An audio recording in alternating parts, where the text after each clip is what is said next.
तुम्हाला जर कपाळावर अशा प्रकारच्या पुळ्या झाल्या असतील आणि वारंवार ट्रीटमेंट घेऊन सुद्धा ते जात नसतील, फिरून फिरून पुन्हा पुन्हा येत असतील, तर त्यासाठी काय करायला हवं ते बघूया. याला म्हणतात फोरहेड ॲक्ने. तुमची स्किन जर ॲक्ने प्रोन असेल म्हणजे ऑइली स्किन असेल तर याचा तुम्हाला जास्त त्रास होऊ शकतो. केसांना एक्सेस ऑइल लावणं, डर्ट जास्त जमा होणं, पोल्युशनमध्ये प्रवास करणं किंवा पोल्युटेड एरियामध्ये राहणं, हॉर्मोनल इम्बॅलन्स ही काही महत्त्वाची कारणं आहेत ज्याने तुम्हाला ॲक्ने होऊ शकतात. अनेक पेशंट येत असतात पण ते सगळं काही करून म्हणजे बाजारातले त्यांनी क्रीम्स, फेस वॉश सगळं काही वापरलेलं असतं तरीसुद्धा ते पिंपल जात नाहीत किंवा जातात आणि पुन्हा लगेच येतात. अशा वेळेस काय करायला हवं ते बघूया.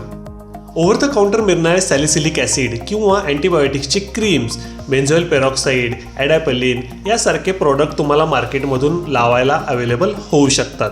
त्याचा तुम्ही वापर करून बघू शकतात. पण जर पुन्हा पुन्हा येत असेल तर त्यामागचं कारण नेमकं शोधावं लागतं आणि त्यासाठी तुम्हाला डॉक्टरांचा सल्ला अपेक्षित आहे. जर तुम्हाला योग्य ते कारण सापडलं तर हे ॲक्ने पुन्हा पुन्हा होण्याचं प्रमाण कमी होईल किंवा बंद होईल. त्यामुळे तुम्ही जर सगळं काही ट्राय करून झालं असेल तर एकदा डॉक्टरांचा सल्ला घेणं अपेक्षित आहे.